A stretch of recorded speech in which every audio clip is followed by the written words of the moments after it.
ज़्यादा ज़्यादती का शिकार औरत ही होती है और इस ज़्यादती की वजह में ज़्यादा किरदार भी औरत का ही होता है। खासकर औरत की शादी के बाद वाली और ज़िंदगी होती है, अपने शौहर के साथ रहकर जीना चाहे लेकिन वो कभी जी नहीं पाती। बीवी का शौहर के लिए बनना संवरना, हार श्रृंगार करना ख्वाब ही रह जाता है। शादी के बाद मियाँ बीवी के एक दूसरे के लिए कितने अरमान, जज्बात और कितनी सारी ख्वाहिशात होती हैं, लेकिन सब कुछ इस के दिल में रह जाता है। हमारे माशरे में बीवी को अपने शौहर से ज़्यादा शौहर के घर वालों का ख्याल रखने की फिक्र होती है और ये फिक्र औरत को पहली रात ही बड़े मान से सौंप दी जाती है कि वो चाहे खुश हो ना हो, लेकिन इससे घर का हर फर्द बच्चा खुश होना चाहिए। बीवी को सारी जिंदगी सबकी बातें और ज्यादती को बर्दाश्त करना पड़ता है, ये सच करने के लिए कि वो एक अच्छे माँ बाप की बेटी है। हर औरत बेटी, बहन, नंद, बीवी, भाभी, जेठानी, देवरानी, सास के हर रिश्ते से होकर गुजरती है। यहाँ पर औरत को अपने हर रूप और किरदार पर जरूर नजरसानी करनी चाहिए कि इसने बेटी के रिश्ते से लेकर सास बनने तक सब रिश्तों से कैसे बर्ताव किया। इसके ज़मीर पर किसी रिश्ते में ज्यादती करने पर कोई बोझ तो नहीं है, किसी रिश्ते में कोई बुहतान, कोई झूठ, कोई धोखा फरेब तो नहीं किया इसने। हमारे माशरे में मर्द शादी करके अपनी बीवी को अपनी बहन, भाइयों, माँ बाप की खिदमत के लिए छोड़कर अपनी फैमिली के लिए अपनी सारी जवानी परदेश में गुजार देता है। घर वालों की जिम्मेदारी और इनके डर की वजह से बीवी को साथ नहीं ले जा सकता, जैसे वो बीवी को घर वालों की खिदमत और बच्चे पैदा करने के लिए ही लाया हो। बीवी के साथ साथ खानदानी निज़ाम में फंसा और तबाह हुआ मर्द असल में अपनी जिंदगी, अपनी खुशियों के साथ भी बहुत बुरा कर जाता है। हम किसी की बहन और बेटी के साथ भी मुनाफिकत कर जाते हैं। जिस हक और खुशी को हम अपनी बहन और बेटी के लिए ठीक समझते हैं, वही हक और खुशी दूसरों की बहन बेटी को देते हुए हमको मौत क्यों पड़ती है, क्यों ज़मीन मुर्दा हो जाता है। ये हमारे प्यारे नबी सल्लल्लाहु अलैहि वसल्लम की तालीमात हरगिज़ नहीं है, हरगिज़ ये दीनी मामलात नहीं है। ये तो हमारा कल्चर है, ये हमारी फसूरता हाल सोच है जो हमारे DNA में शामिल हो चुकी है। हमारे ख़ानदानी निज़ाम की इमारत अल्लाह की रज़ा और बरकत से ज़्यादा लालच और बुज़दिली पर खड़ी होती है। ख़ानदानी निज़ाम की खूबियों और बरकतों पर लेक्चर देना इनका बेहतरीन जज्बाती हथियार होता है जिसे वो खूब काम लेते हैं। मेरी नज़र में ख़ानदानी निज़ाम और इत्तेफाक सिर्फ ये नहीं कि सब एक छत के नीचे इकट्ठे रहें, 2 लोग कमाने वाले और 20 लोग खाने वाले हों।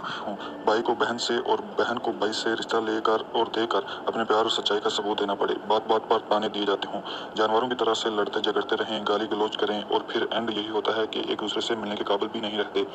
मेरी नज़र में ख़ानदान ऐसा होना चाहिए कि सब अपना कमाएं, अपना खाएं, अपना पहने, प्यार और मोहब्बत से रहें। खुशी और गम में सब एक साथ खड़े हों, किसी दूसरे के काम में टांग ना अड़ाई जाए। ज़रूरत के वक्त अपने भाई बहन के लिए जो भी करना फ़र्ज़ हो वो ज़रूर करें और अपने माँ बाप को अपनी जान से बढ़कर इज़्ज़त, प्यार और मान दिया जाए।